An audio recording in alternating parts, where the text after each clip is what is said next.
오늘 우리 주신 하나님의 말씀 룻기 1장 15절에서 22절까지의 말씀입니다. 한 절씩 교독하도록 하겠습니다. 나오미가 또 이르되 보라 내 동서는 그의 백성과 그의 신들에게로 돌아가나니 너도 너의 동서를 따라 돌아가라 하니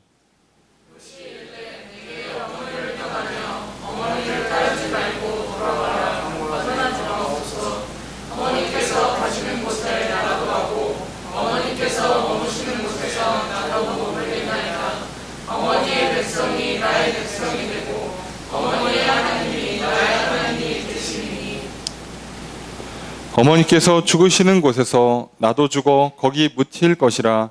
만일 내가 죽는 일 외에 어머니를 떠나면 여호와께서 내게 벌을 내리시고 더 내리시기를 원하나이다 하는지라.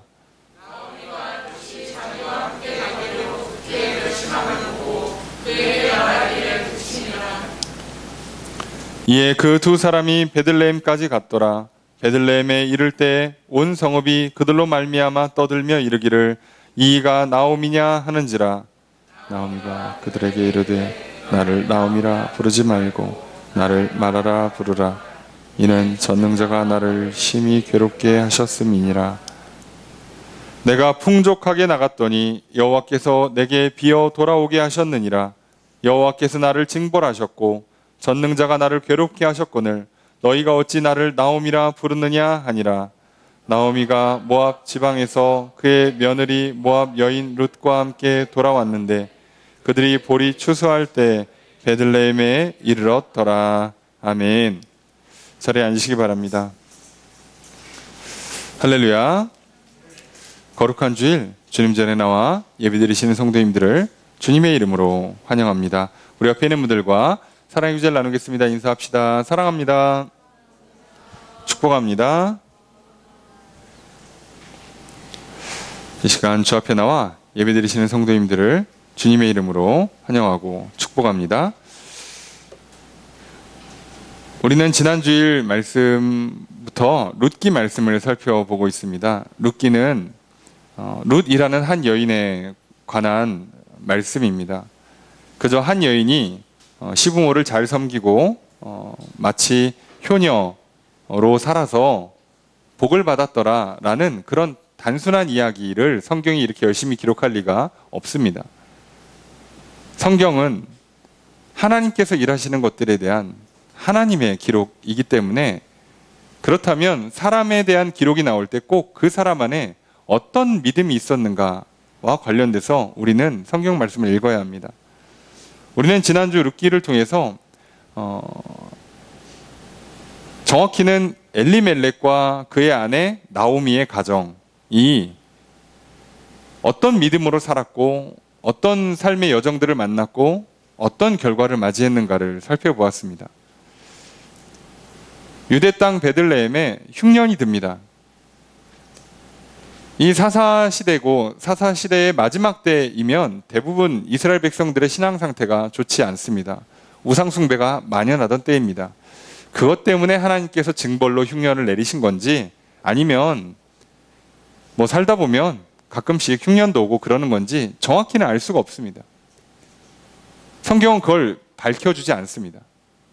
성경에서는 경우에 따라서는 이 흉년이 하나님의 징벌이다라고 밝히는 때가 있어요. 그때는 그 흉년이라는 것은 우리의 벌로 오는 거예요. 우리의 지난날의 잘못 때문에 하나님께서 징계하시는 거고 그 징계를 받고 고치라고 주시는 벌이에요. 그런데 이렇게 아무 이야기 없이 그냥 흉년이 들었더라 그러면 이거는 징벌의 속성이 있다라고 선뜻 성급하게 말하기가 어렵습니다. 이것은 우리 인생에서도 마찬가지입니다. 여러분 삶에 이런 흉년과 같은 고난이나 재앙이 찾아올 수 있어요. 내 삶에 질병이 올 수도 있고요. 내 삶에 어떤 가난의 문제, 재정적인 문제, 인간관계가 틀어지는 문제, 인생의 계획이 끊어지고 인생의 계획이 뒤집어지고 하는 삶의 수많은 고난과 어려움의 문제들이 있어요. 그리고 그것들이 정도를 넘어서면 받아들인 입장에서는 재앙과도 같습니다. 그런데 그 일이 하나님의 징벌로 임하는 건지 그냥 살다 보면 원래 인생에 모진풍파가 한 번씩 오는 건지 어떤 의미인지 정확히 구분하기가 어렵습니다. 사실 하나님께서 징벌로 내리시는데 못 알아듣게 내리시면 교육 효과가 없습니다. 그렇기 때문에 하나님께서 징벌하실 때는요, 받는 사람으로 하여금 이게 징벌이라는 걸 알게 하세요. 어떤 방식이든지 알게 하세요. 양심의 가책을 주시든가, 뭐 꿈에 나타나시든가, 아니면 옆에 있는 사람들이 이렇게 다들 수근수근 하면서 저거 천벌 받은 거야, 이런 얘기라도 듣게 하든가, 어떻게 해서든 간에 이것이 하나님께서 벌을 내리시는 거고, 이것은 받아들이지 않고 고치지 않으면 이 문제가 안 풀린다는 것을 분명히 알려주실 겁니다. 그래야 고치죠. 하나님은 우리를 벌 주시는 데 목적을 두는 게 아니라 우리를 고치시고 회복하시는 데 목적을 두시는 분이잖아요. 그러니 모르게 벌을 내리시면 교육 효과가 전혀 없잖아요. 그러면 전혀 이렇게 이게 무슨 뜻인지 무슨 의미인지 모르게 찾아오는 우리 인생의 고난의 문제들, 우리 인생의 재앙의 문제들 너무 많지 않습니까? 멀리 갈 것도 없이 지금 우리는 코로나와 함께하고 있습니다.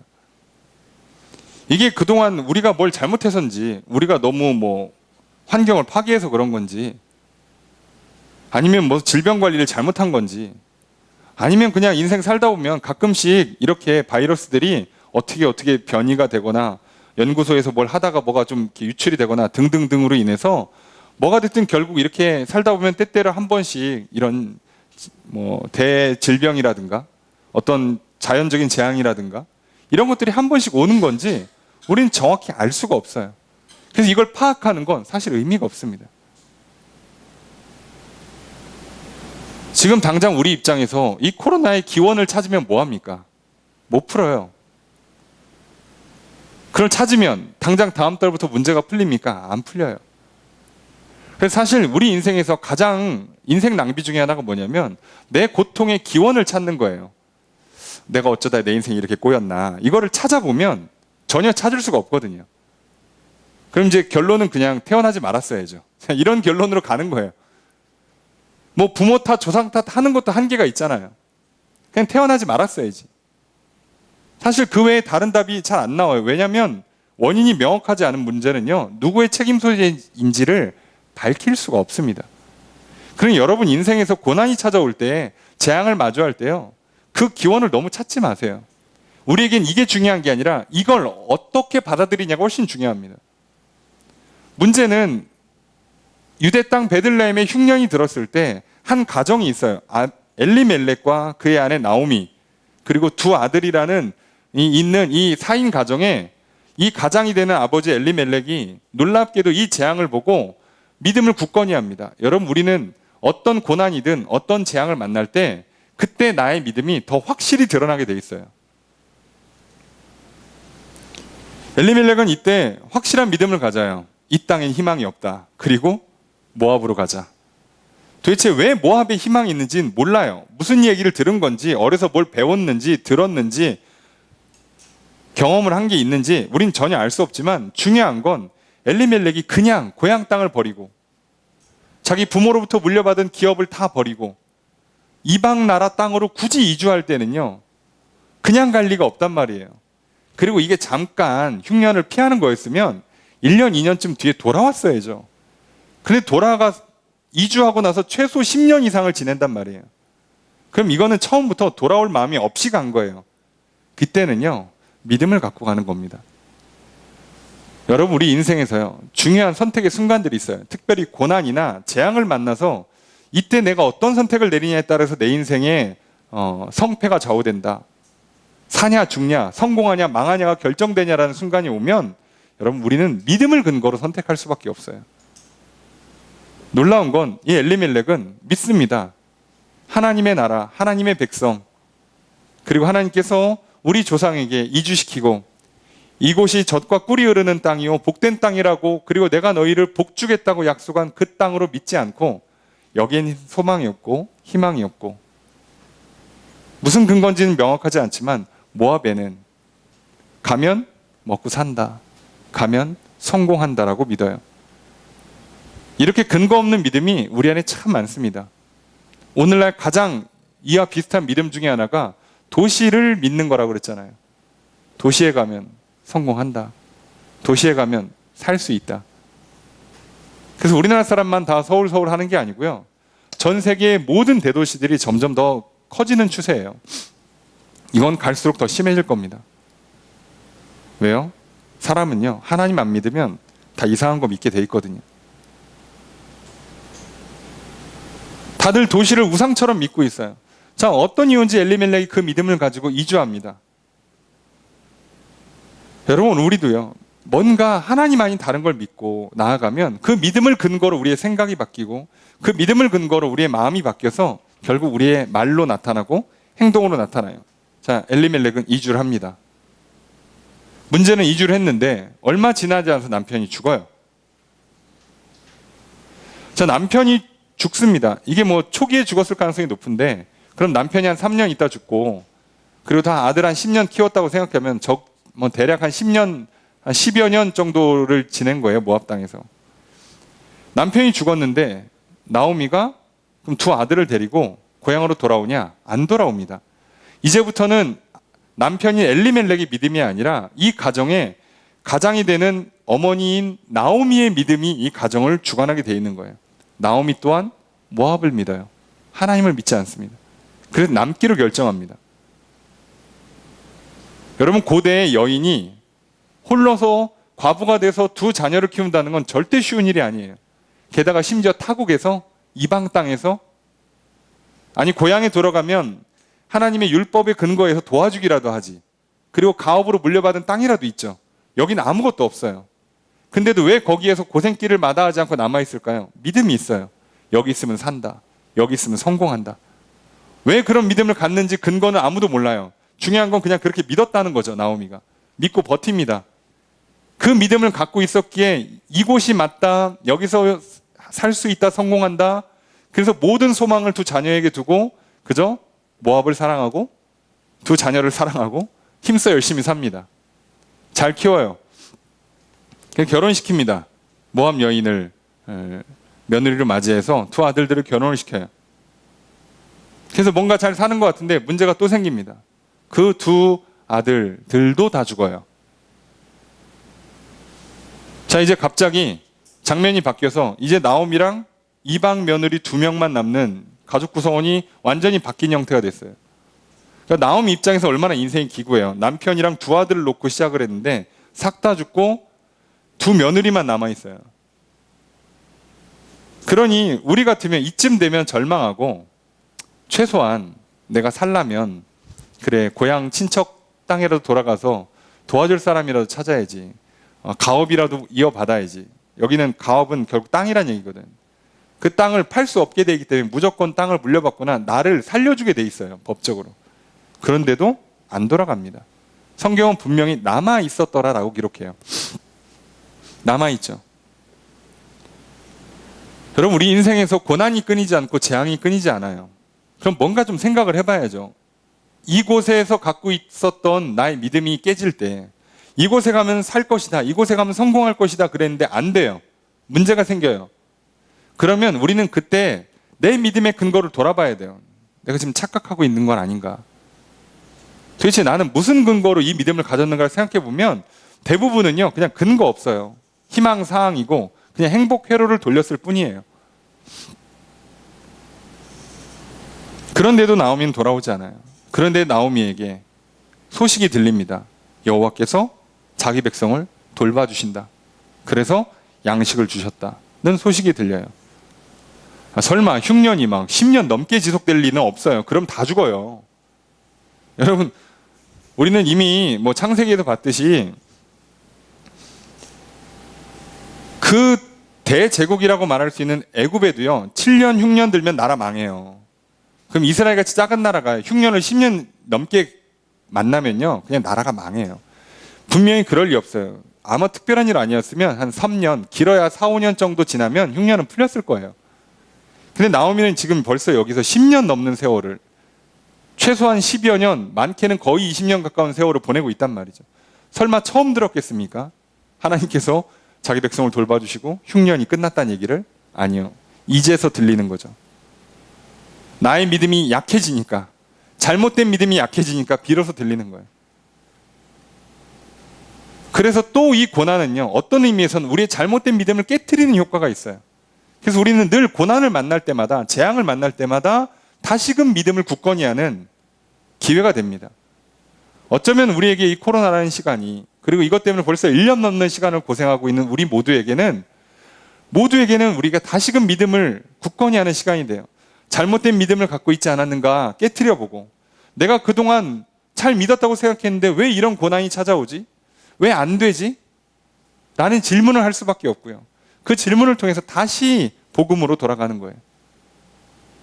다행히도 하나님께서 이 소식을 어떻게 들려주시는지는 모르지만 나오미에게 복음이 들리게 하셨어요. 은혜죠. 하나님의 은혜 가운데 나오미가 복된 소식을 듣고요.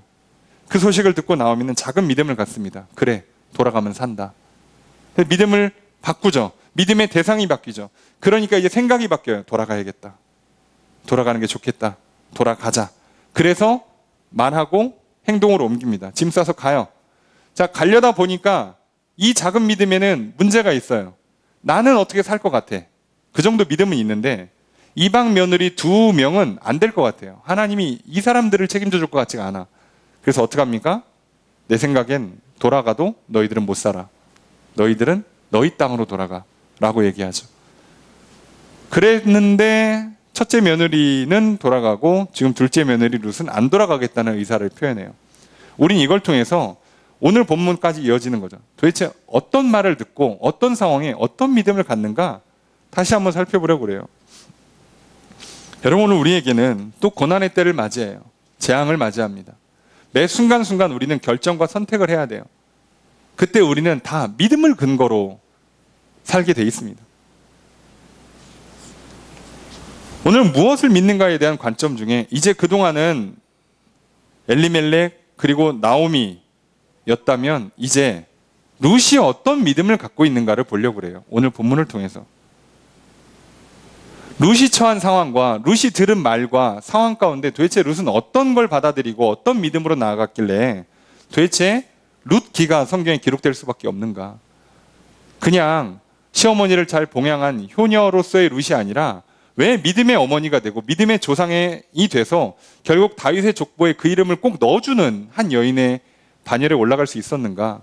우리는 그걸 생각해 보려고 합니다.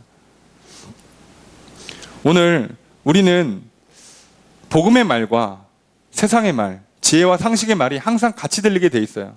하나님의 말씀과 사단이 주는 거짓말, 유혹의 말들이 같이 들리게 돼 있습니다. 오늘 말씀을 통해 과연 우리에게 들려주시는 하나님의 말씀, 복음은 무엇인가 또 듣기를 원하고요. 그 말씀을 듣고 우리가 아멘으로 화답하며 나아갈 때 하나님께서 우리 영혼에 확실한 믿음, 참된 믿음을 넣어주는 은혜의 시간이 되기를 소망합니다. 그렇게 또 오늘 우리는 하나님의 은혜로 말미암아 코로나라는 고난과 재앙의 때에 확실한 믿음을 갖고 살아가셔서 룻과 같이 결국은 회복하고 복을 누리고 승리하는 인생으로 나아가시는 저 여러분들이 되기를 주의 이름을 축복합니다. 그래서 오늘 말씀을 한 절씩 살펴보도록 할 텐데요. 15절 말씀 함께 읽겠습니다. 시작.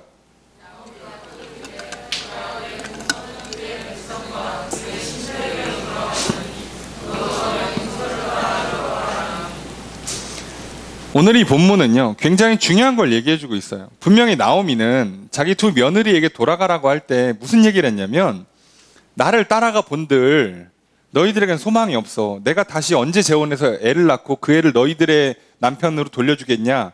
아니면 너희들이 이방 여인인데 우리나라에 가면 너희들이 과연 재혼을 가능하겠냐? 상식적으로. 심지어 이방 과부를 누가 우리나라 그 하나님의 율법을 따르는 사람들이 누가 재혼해 주겠냐 이거예요. 나는 어떻게든 돼. 근데 니들은 그 율법에 연결고리가 없단 말이에요. 그러니 너희들은 돌아가 봐야 답이 없으니 그래서 너희들의 부모 집으로 돌아가라. 너희의 고향으로 돌아가서 다시 시작하라고 얘기한 거예요. 굉장히 상식선에서 얘기했어요. 어떤 현실적인 이야기, 나름 세상의 지혜를 얘기해 줬는데 오늘 본문에는 약간 다른 관점으로 얘기를 해줘요. 뭐라고 얘기하냐면, 그래서 이제 첫째 며느리는 오르반은 돌아갔는데 둘째 며느리인 룻이 안 간다고 그러니까 이 시어머니 나오미가 뭐라고 얘기하냐? 보라, 내 동서는 그의 백성과 그의 신들에게로 돌아갔다요. 자, 나오미는 이걸 뭐라고 이해하냐면 서로 지금 어떤 이해를 갖고 있냐? 단순히 부모 집에 돌아가서 현실적으로 재혼하고 또 먹고 사는 문제를 해결하겠다는 게 아니라 그의 백성이 되고 그의 신을 섬기는 자리로 돌아간다는 거예요. 이건요, 고대인들에겐 굉장히 중요한 개념입니다. 고대인들은요, 결혼을 운명으로 받아요. 왕 또는 그 나라의 백성이 되는 걸 운명으로 받아요. 그러니까 대부분 고대의 왕들은요, 거의 신 또는 신의 자녀거든요. 그런 정도로 인지를 하고 있었어요. 운명이에요. 피할 수 없는 운명. 그러다 보니까 이들은 결혼 또는 그 국가를 통해서, 국가의 왕을 통해서 종교를 얻거나 아니면 그 민족 종교를 그대로 받거나 하는 것이 운명적인 거예요. 그래서 이 사람들은 이미 태어날 때 내가 어느 나라 백성이 되고 어느 신을 섬기느냐가 내 인생이 이미 결정이 된 문제고, 그러다 보니까 이 문제 때문에요, 다른 나라로 이주하는 것이 흔하지가 않았던 거예요. 단순히 그냥 사업차 또는 뭐 여행차 가는 게 아니라요, 나라를 바꾼다는 건 내가 누구 백성이 되느냐, 그리고 어떤 신을 섬기느냐를 한 번에 바꾸는 거예요. 여러분, 오늘날 우리가 출장 나가거나 이민 갈 때 뭐 심각하게 고민합니까? 그냥 뭐 가보니까 저기 괜찮더라. 내 뭐 라이프 스타일에는, 내 직업에는 여기가 좋다 그러면 그냥 국적도 바꾸고 하다가 또 아니면 또 돌아오고 그러잖아요. 근데 옛날 사람은 이게 쉬운 작업이 아니었어요.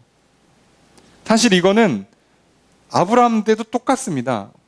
너의 고향 친척 본토 아비의 집을 떠나라는 얘기가 단순히 떠나는 게 아니라 민족을 바꾸고 신을 바꾸라는 얘기거든요. 그냥 단순히 그냥 여행 가라는 얘기가 아니었어요. 이주해서 새로운 삶을 시작하라는 개념이 아니라, 내가 너에게 자녀를 줄게. 너 결혼했는데 자녀를 못 낳고 있지? 네 인생이 그럼 결국은 불행한 인생이 되잖아. 망가진 인생이 되잖아. 내가 자녀를 줄게. 대신에 내 백성이 돼. 나를 섬겨. 이걸 요청하신 거예요, 하나님께서. 아니, 오늘날 우리가 교회에 나오고 하나님 믿는다는 것도 똑같습니다. 하나님의 백성이 된다는 거. 하나님을 섬긴다는 얘기예요. 이건 단순한 문제가 아니에요, 사실 생각해 보면. 자, 그러다 보니까 나오미도 분명히 얘기하는 거죠. 자, 그의 백성으로, 너의 원래 백성, 원래 섬기던 모압 백성이 되고 원래 섬기던 모압의 신들을 섬겨라라고, 너도 그 자리로 돌아가라, 이 얘기를 하는 겁니다. 자, 그 이야기에 룻이 어떻게 반응하느냐가 굉장히 중요하죠. 왜냐하면 여기서 룻의 말을 통해, 룻의 행동을 통해서 룻의 생각이 드러나고 마음이 드러나고 그 생각과 마음의 근거가 되는 믿음이 드러나게 돼 있거든요. 도대체 룻은 어떤 믿음을 가졌길래 어떤 생각과 마음으로 살았고, 그리고 이런 말을 하는가를 우리는 역으로 살펴보려고 해요. 16절 함께 읽겠습니다. 시작.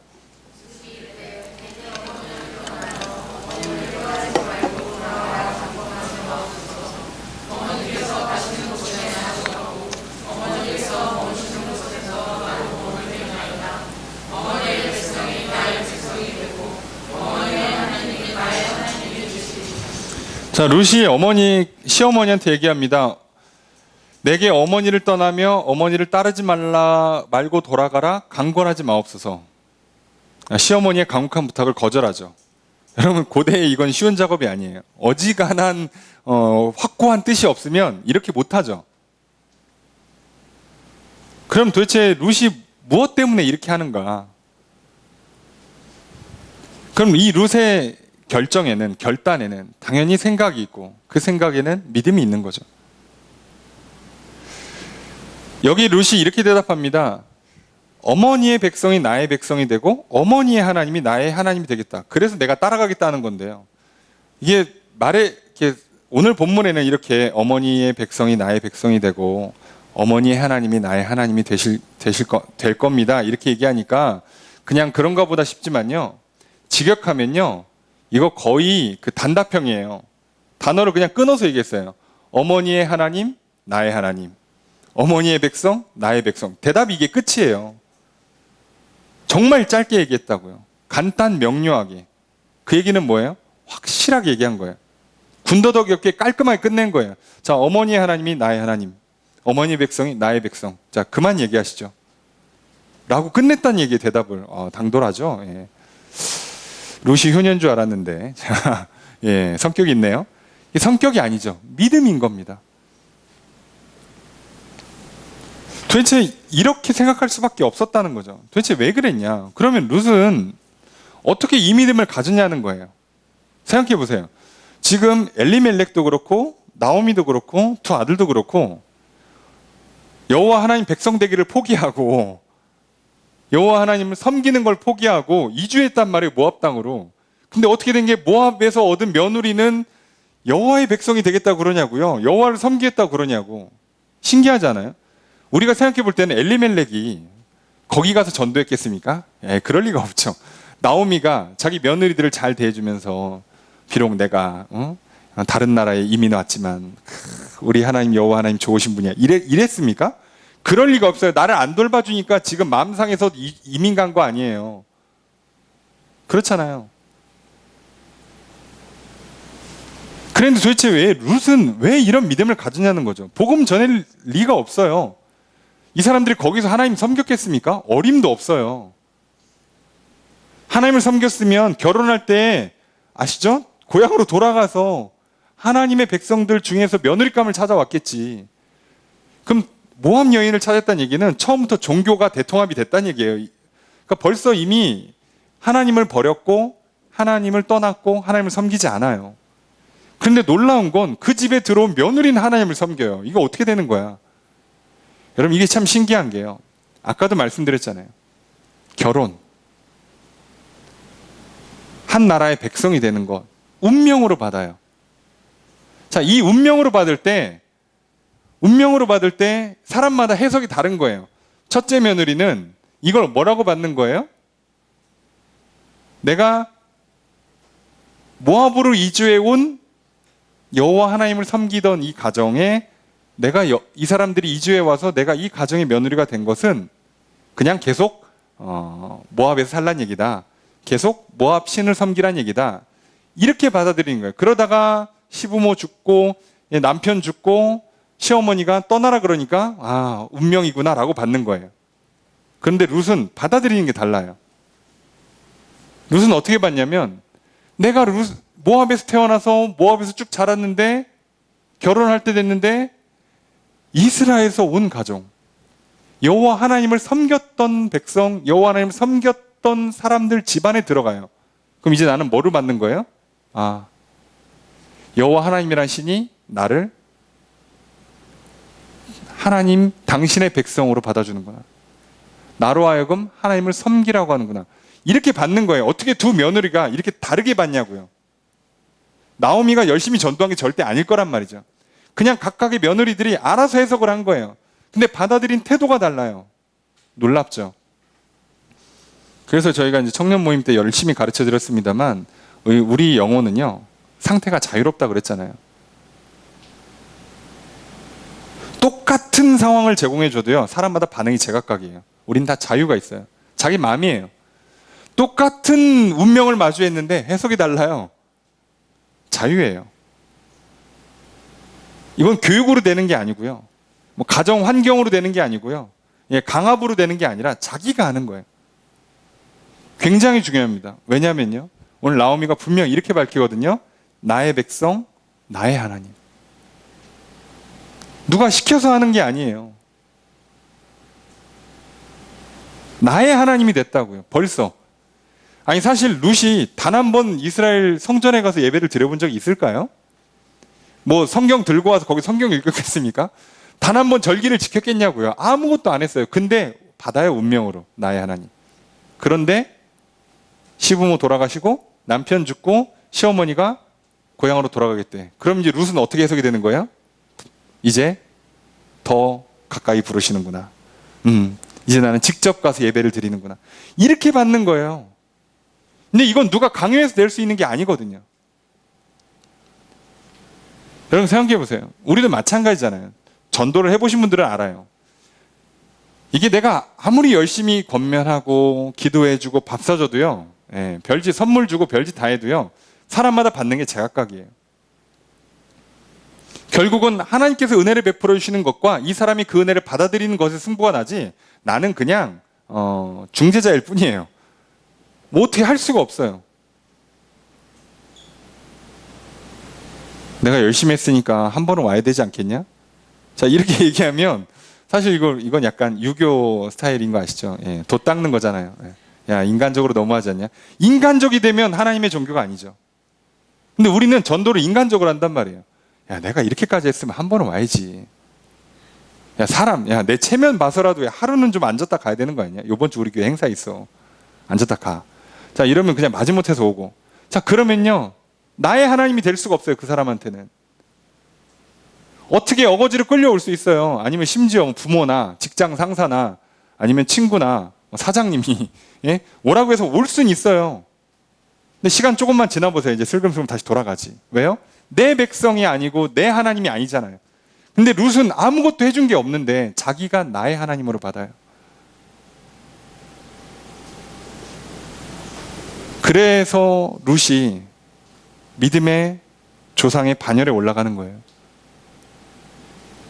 여러분, 우리가 볼 때는 이방 여인이고요. 그냥 망한 인생이에요. 솔직히 고대에 시부모 죽고 남편 죽고 시어머니 모시고 살아야 되는 운명을 마주했다. 이건 인생 망한 거예요.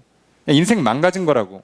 내가 태어났더니 어려서 부모님이 사업하다 사업 망하는데 병까지 얻으셔서 돌아가셨어. 심지어 나에게 빚을 유산으로 물려주셨어. 내 인생 망한 거예요.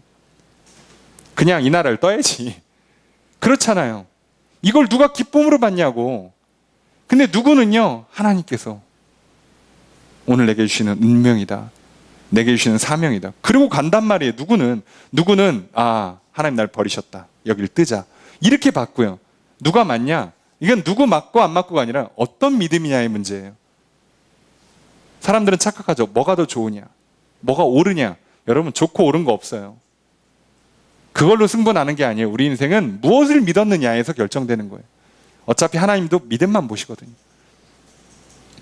자, 놀랍죠? 룻은 자기 하나님이 됐어요. 그래서요, 세상에 단 한 번 본 적도 없고 성전에 가본 적도 없고 성경 읽어본 적도 없을 것으로 보이는 룻이란 여인이 뭐라고 대답하는가? 17절 함께 읽습니다. 시작.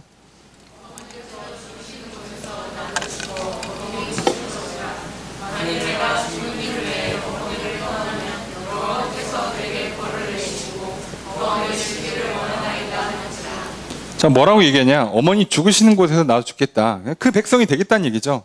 예. 그러니까 내가 죽는 것 말고는 어머니를 떠날 일이 없다는 거예요. 왜요? 하나님이신 내 운명이에요. 사명이라고요. 주신 상황을 받아요. 이게 좋은 것도 아닌데 받아요. 믿음으로 받는 거죠. 자, 받는데 뭐라고까지 얘기하냐? 그렇게 안 하면 여호와께서 내게 벌을 내리시고 더 내리시길 원한대요. 진짜로 믿는 거예요. 지금 이 룻이란 여인은요, 여호와께서 벌을 내리신다고 믿어요. 이걸 안 하면 벌을 줄 거라고 믿어요. 반대로 얘기하면 이걸 하면 상을 줄 거라고 믿어요. 다시 말하면 상과 벌을, 복과 저주를 여호와 하나님이 내리신다고 믿어요. 야, 세상에 결혼하고 대략 최소한 10년 정도 좀 더 지냈는데 무슨 일이 있었길래 이렇게 믿음이 좋아졌죠? 이 믿음 없는 집안에 어떻게 이렇게 믿음 좋은 여인이 단 한 번 제대로 전도도 안 받고 성경도 안 읽고 예배도 드려본 적이 없는데 어떻게 이게 가능하죠? 가능합니다.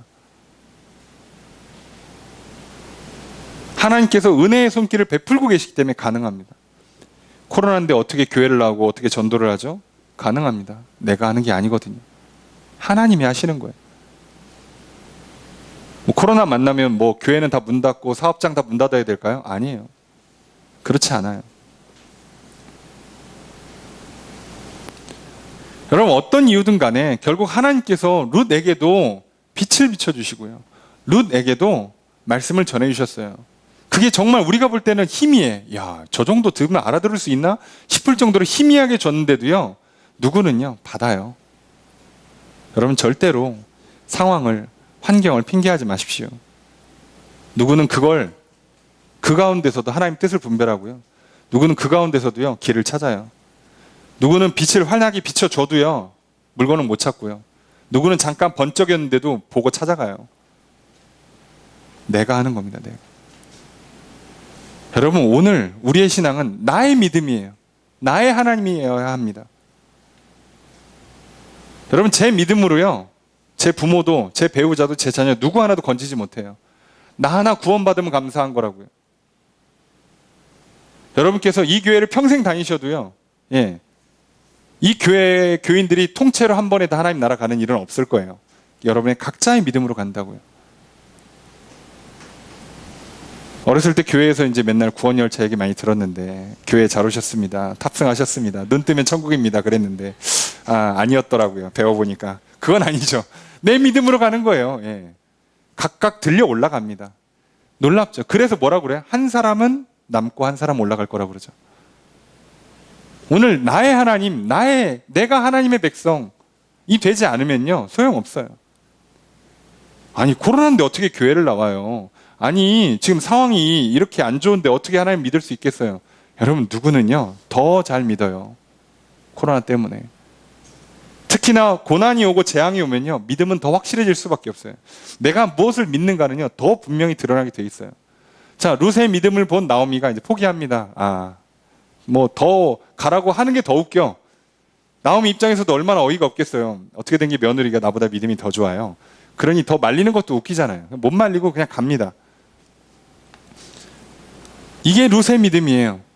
자, 그러면 이제 나오미가 고향 땅으로 돌아왔을 때 나오미가 하고 있는 말과 행동을 통해서 나오미의 믿음은 또 드러나는데요, 생각보다 나오미 믿음이 굉장히 약합니다. 19절에 보니까 돌아왔어요. 베들레헴까지 왔어요. 자, 그랬더니 성읍이 난리가 났어요. 왜요? 거의 대략 넉넉히 20년 정도 만에 돌아온 건데, 그래서 사람들이 이 여자가 나오미야? 라고 하는 거예요. 여러분이 입장 바꿔놓고 나오미라고 생각해 보세요. 그죠?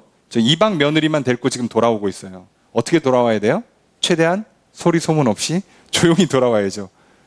근데 어떻게 돌아왔는데 사람들이 20년 만에 왔는데 알아봐. 자꾸 알아보면서 네가 나오미니. 안 알아봤으면 참 좋겠는데 자꾸 알아봐주고 나오미니.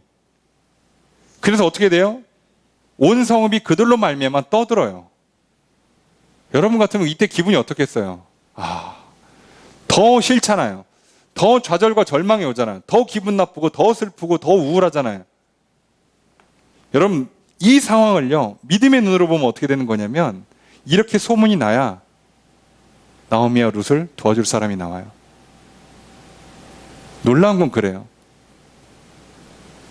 이 과부가 된 시어머니랑 과부가 된 며느리 둘이서 베들레헴 구석탱이 가서 살아보세요. 못 살아요. 근데 소문이 난단 말이에요. 돌아왔는데 어떻게 남편이 죽었대, 아들 둘도 다 죽었대, 다 죽고 이방에서 얻은 며느리 둘이 왔대. 어떻게. 그 소문이 온 동네에 퍼져야지 누군가 도와줄 수 있단 말이에요. 하나님은 그래서 일부러 퍼뜨려요. 나오미는 싫지만, 나오미는 더 짜증나고 더 화가 나고 더 우울할지 모르지만 하나님 하세요. 왜요? 지금 하나님은 회복의 길을 열어주시는 거고요, 구원의 길을 열어주시는 거고요, 복된 길로 인도하시는 거예요. 근데 나오미는 싫다고요. 여러분, 우리도 똑같습니다. 인생 조용히 살고 싶은데 자꾸 모진 풍파가 와. 그냥 뭔가 내 인생에 실수가 있었어, 사고가 났어, 조용히 지내고 싶은데 사람들이 자꾸 알아봐. 쟤냐? 저 사람이야? 얼마나 싫어요. 근데 그게 나를 살리는 길이라고. 여러분, 인생은요, 믿음으로 결정나는 거예요. 그래서요, 이 상황에 나오미가 어떻게 반응한가 더 웃겨요. 20절 함께 읽습니다. 시작.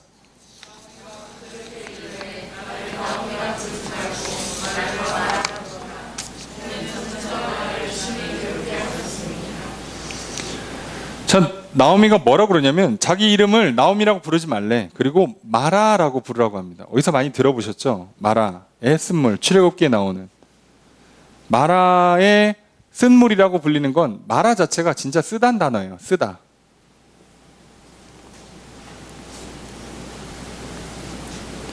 여러분, 출애굽 당시에 홍해를 건너고 첫 번째로 만난 샘이 마라인데 하필이면 그 샘물이 써요. 못 먹는 물이에요. 그래서 원망하니까 하나님께서 어떻게 하십니까? 모세를 통해서 나뭇가지를 던지게 하시고 그 마라의 쓴물을 단물로 바꿔주세요. 사실상 똑같은 일을 하실 거예요. 자기는 오늘 내 이름 불리는 게 참 이름 불리는 게 싫어. 그냥 괴로워. 쓰다 괴롭다는 뜻이거든요. 그냥 내 이름이 불려지는 것 자체가 괴로워요. 이 상황 자체가 나한테는 괴로운 일이에요. 그런데 하나님은요, 그 물을 바꿔서 단물로 바꾸시는 거예요. 그 쓰디쓴 인생을 이제 내가 참으로 행복한 인생으로 바꿔주시는 거라고요. 그래서 처음에는 쓴 걸 알아야 돼요. 어쩔 수 없어요. 그 쓰다는 현실을 마주해야 돼요. 그래서 룻이었다면 그냥 그러려냐고 받아요. 이 장면에 룻은 등장하지 않죠. 그러니까.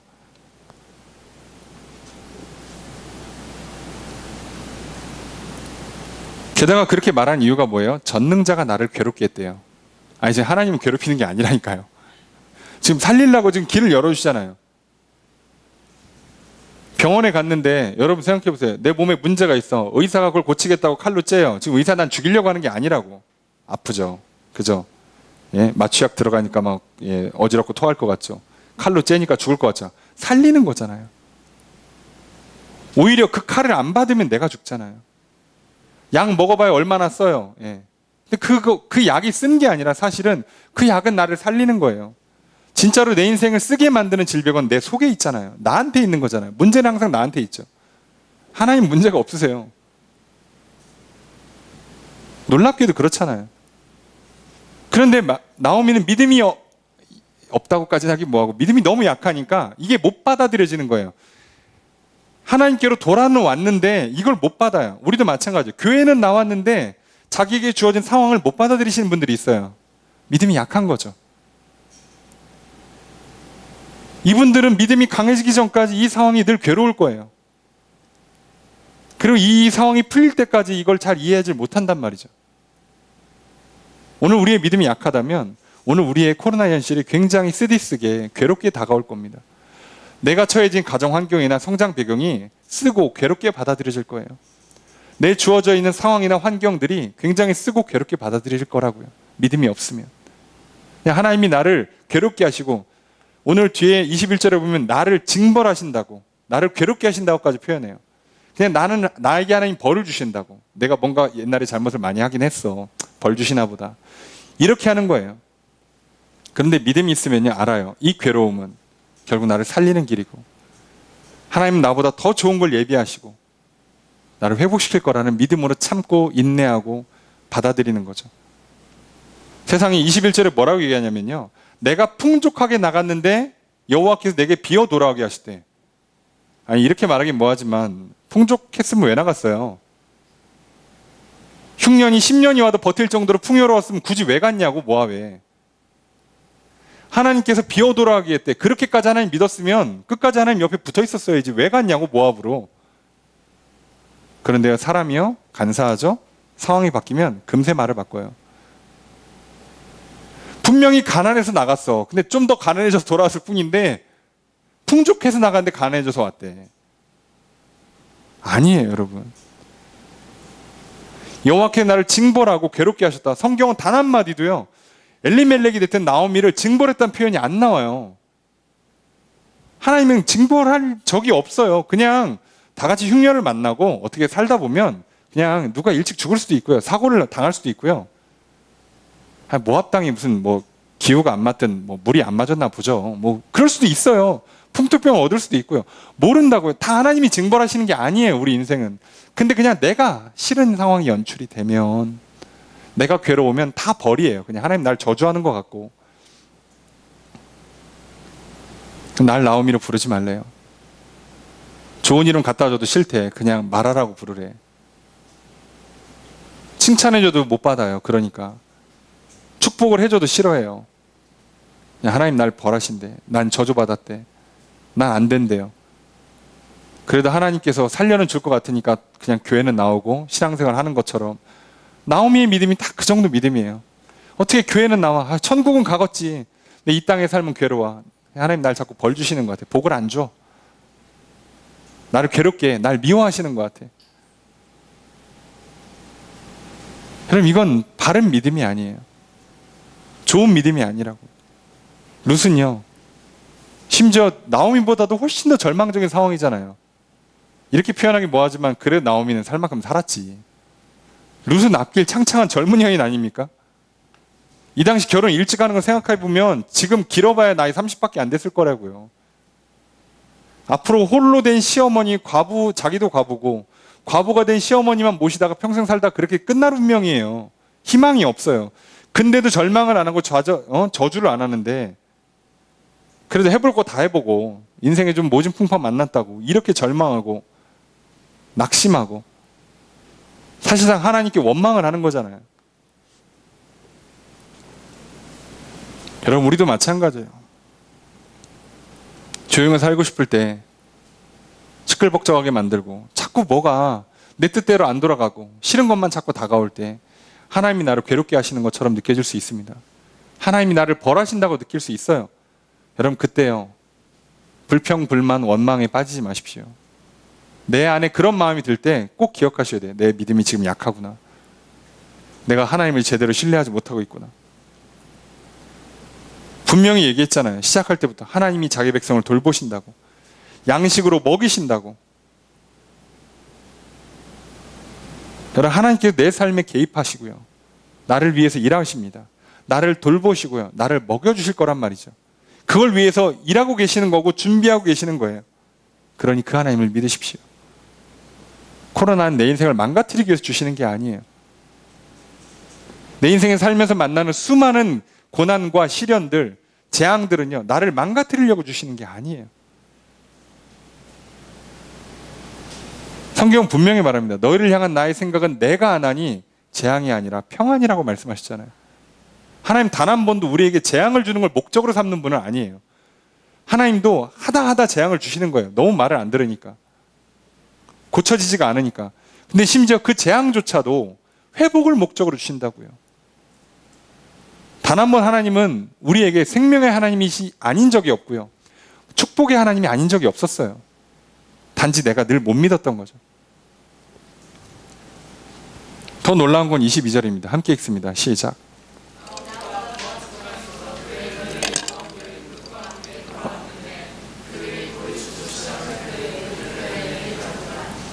생각해 보세요. 똑같은 상황에 룻은 나의 하나님, 난 돌아간다, 하나님 백성이 될 것이다, 그러고 있고, 나오미는 하나님 나를 벌하신다, 괴롭게 하신다, 겨우 살았다, 겨우, 야 죽지 못해 산다, 그러고 있는데 놀라운 건요, 이들이 도착한 때가 언제냐? 보리 추수를 시작할 때예요. 여러분, 나오미랑 룻이 2주에 오는 사이에 날짜를 계산하면서 올 수 있을까요? 불가능해요. 그 당시에는요. 버스 타고 오는 게 아니잖아요. 걸어오고 뭐 하다 보면요, 타이밍을 맞출 수가 없어요. 그리고 설마 보리 추수할 때를 맞춰서 오겠다고 계획하고 왔겠냐고. 그렇지도 않아요. 어찌 오다 보니까, 급하게 오고 나서 보니까 그때가 언제냐? 보리 추수하는 때예요. 자기가 열심히 그냥 왔을 뿐인데 보리 추수할 때 와요. 그러니까 이때 무슨 일이 일어나요? 추수하고 나면 꼭 가난한 사람들을 위해서, 과부들을 위해서 그 이삭을 남겨놓는단 말이에요. 그래서 그 여인들이 보리 추수하는 밭에 가서 일꾼들이 추수하고 나오면 떨어진 그 이삭들을 주워서 먹고 살 수 있게 해준단 말이에요. 하필이면 딱 그때 와요. 그때. 여러분, 잠언 16장 9절에 사람이 마음으로 자기 길을 계획할지라도 그 걸음을 인도하시는 이는 여호와시니라라고 기록되어 있어요. 내가 내 인생을 계획하고 끌고 가는 것 같은데요, 결국 하나님 뜻대로 된다고요. 하나님은 내가 살 수 있는 길로 이끌어 가세요. 그리고 사실 보리 추수하러 이삭 주우러 가는데 나오미가 갑니까? 어차피 룻이 가요. 나오미는 사실 이제 나이가 많아서 못 가요. 이것도 룻이 한다고요. 그래서 생각해 보세요. 나오미는 싫겠지만 소문이 나야만 된다고. 왜요? 저 룻이라는 여인을 아는 사람이 동네에 아무도 없어요. 아무도 모른다고. 누가 도와주냐고. 아무도 모르는데 그냥 이방 여인인가 보다 싶지. 근데 소문이 나야 된다고요. 나오미 며느리라고. 그래야 사람들이 도와주지. 그래야. 그 뒤에 보시면 그래서 도움을 받잖아요. 저 여인은 처음 본데 누구냐 그랬더니 나오미의 며느리인 룻입니다. 그래서 보아스가 도와주잖아요. 만약에 이 괴로운 소문의 과정, 그죠? 사람들 입방아에 오르는 내리는 과정이 없었으면요, 이 일도 안 일어나요. 도착한 때가 보리 추수할 때가 아니면 이 일이 안 일어나요. 하나님은요, 이 모든 과정을 다 우리를 살리기 위해서 일하고 계신다고요. 돌보신 하나님, 양식으로 먹이신 하나님이 바로 우리의 하나님이십니다. 코로나 때문에 분명히 우리가 일상생활 자체가 깨지고요, 취업도 학업도 모든 게 다 문제가 생겨요.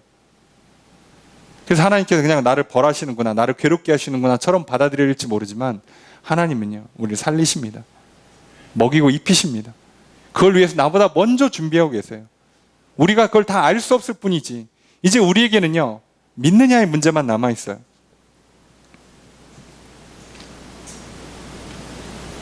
여러분, 다윗은 하나님께 내 인생을 가장 좋은 길로 이끈다고 시편 23편에 고백하잖아요. 여호와는 나의 목자시니 내게 부족함이 없으리로다. 나를 푸른 풀밭에 누이시고 쉴 만한 물가로 인도하신다 라고 고백할 때요, 이때가요, 사울왕에게 쫓겨서 동굴에 숨어 살고 도망다니며 살 때예요. 그럼에도 불구하고 다윗은요, 믿음을 잃지 않고 고백하는 거예요. 하나님 나를 좋은 길로 인도하신다. 결국 나를 먹이시고 입히신다. 근데 놀라운 건 그 고백대로 됐잖아요. 여러분, 오늘 우리의 문제는요, 상황의 문제가 아니라 믿음의 문제입니다. 잊지 마십시오. 오늘 똑같은 상황 앞에 우리는 무엇을 믿을지를 결정하셔야 될 거예요. 오늘 똑같은 시간에 똑같은 말씀을 우리가 다 같이 듣고 있어요. 누구는 이걸 믿음으로 받을 거고 누구는 믿지 않을 수도 있어요. 믿으면 오늘 나의 삶에 이런 상황과 환경 가운데 이끄신 하나님은 선하신 분이요, 나를 돌보시는 분이요, 나를 먹이시고 입히시는 분으로 받아들여질 겁니다. 그래서 이 괴로운 과정 자체를 견딜 수 있는 힘을 얻고 절망하지 않고 도리어 감사할 것입니다. 그런데 이 믿음이 없다면, 이것을 믿음으로 받지 않으면 그저 내 인생은 괴롭고 쓰고 하나님 자꾸 나를 벌하시는 것 같고 그냥 그렇게만 받아들여질 수도 있어요. 여러분, 그러니 부디 믿음을 가지십시오. 적은 믿음이라 할지라도 하나님을 믿고 나아가십시오. 믿고 따르십시오. 어찌 이렇게 추수할 때에 딱 맞춰 오게 하십니까? 어찌 조용히 오고 싶은 사람을 이렇게 소문나게 하십니까? 하나님 일하십니다. 오늘 내게 들린 이 하나님의 말씀, 또 하나님에 관한 수많은 이야기들을 우리가 들을 것입니다. 하나님의 은혜가 시작됩니다. 내게 복음을 들려주시는 것으로 하나님의 은혜가 시작됩니다. 이제 그 은혜를 받으십시오. 그 말씀을 듣고 믿으십시오. 비록 확실한 믿음은 없을지라도, 적은 믿음이라 할지라도, 당장에 눈앞에 보이는 것이 없어서 막막하고 답답할지라도 그래도 믿음을 갖고 따라가십시오. 그 믿음에 작은 믿음으로 순종할 때 하나님은 놀라운 일로 역사하실 것입니다. 그 믿음만 있으면 괜찮아요. 그 적은 믿음이라도 좋으니까 믿음을 갖고 나아가십시오. 여러분, 오늘 우리가 이 본문을 맞이하는 것이 놀랍게도 맥주감사주일 전주예요. 오늘 우리가 또 2021년 상반기를 정리할 때 누구는 괴로웠다, 야 힘들었다, 야 진짜 죽지 못해 살았다 그럴 수 있고요. 누구는 이 모든 과정이 하나님께서 나를 살리시고 돌보시고 먹이시는 과정이구나, 내 인생의 때에 코로나를 만나게 하시는 것도 하나님의 섭리구나, 나는 여전히 하나님의 백성이 될 것이요 하나님은 나의 하나님이시다 라고 믿고 나아가실지, 우리에게는 믿음의 결정만이 남아있습니다.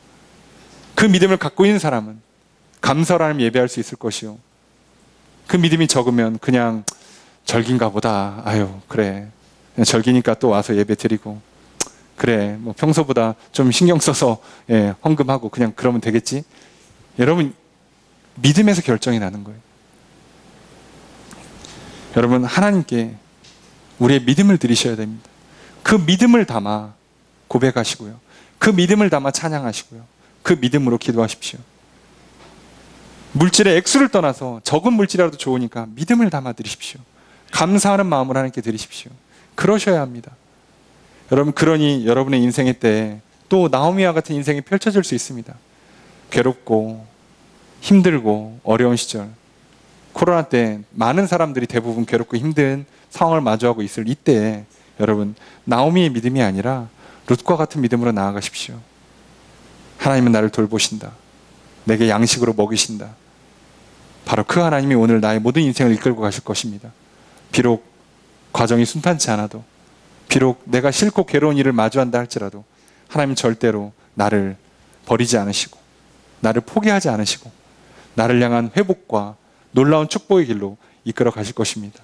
그 놀라운 은혜를 믿음으로 받음으로 말미암아 이제 그 놀라운 은혜가 실제로 내 삶에 이루어지는 귀한 한 주의 삶이 되기를 주의 이름으로 축복합니다. 그리고 우리가 앞으로 살아가는 모든 인생 가운데 이런 룻과 같은 복된 인생으로 나아가는 우리 모두가 되기를 주의 이름으로 축복합니다.